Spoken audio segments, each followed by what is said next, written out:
Joe? Let's bring in Major Glenn Ignazio, retired Air Force Special Ops and National Security expert. Major, good morning.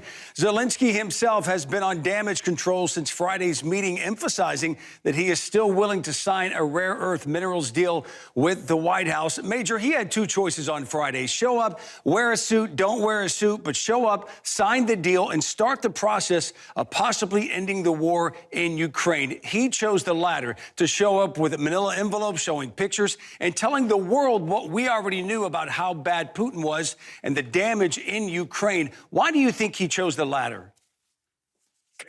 That's a great question. I think that the decorum in the Oval Office at that morning was definitely chaotic.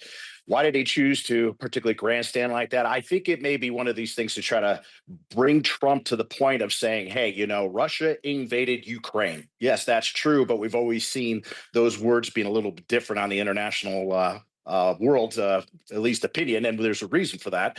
But I believe that he was trying to grandstand. As you look at any kind of dignitaries in the Oval Office, it's usually a photo op, nice to be here, and then you move on. Those types of arguments usually happen behind the scenes.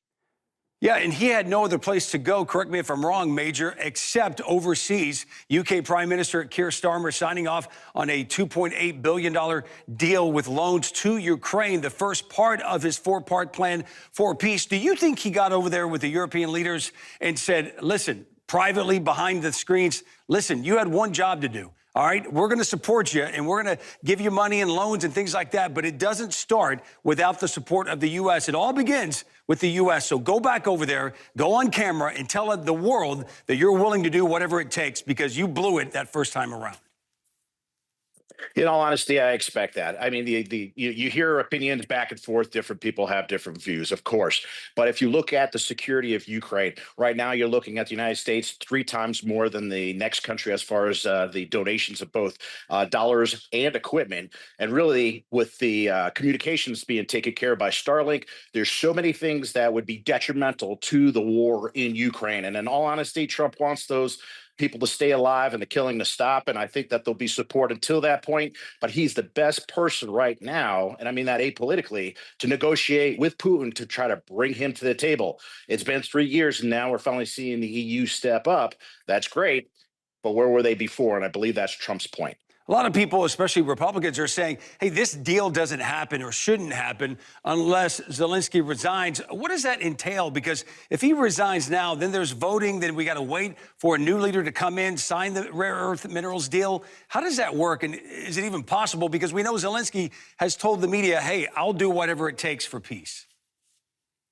Yeah, so underneath the martial law, at least that component within Ukraine, is that suspends those elections which should have already occurred. And honestly, if you were to do elections right now, it would be chaotic, leadership transition, all that that possibly has to happen while in a full-scale conflict with Russia.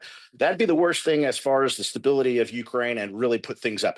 Now, if Zelensky wants to resign, that's his particular call. Putin does want him and wants another gentleman. I think it's Zelensky. I can't pronounce it very well, sorry. But I know that he wants Zelensky to step down. He does not like him whatsoever. But you have to remember, this mineral deal does bring security with the U.S. because of the involvement in the infrastructure that needs to be built and the operations that happen in the ground in Ukraine. So there really are components to that security aspect, but a lot of those things didn't even get out. So we'll see what happens with Zelensky and his position and where he takes this with the United States. Well, publicly, he says he's ready to sign it. We'll see what the next move is for the Trump administration. Major Glenn Ignazio, we appreciate you joining us. Great insight today. Thank you.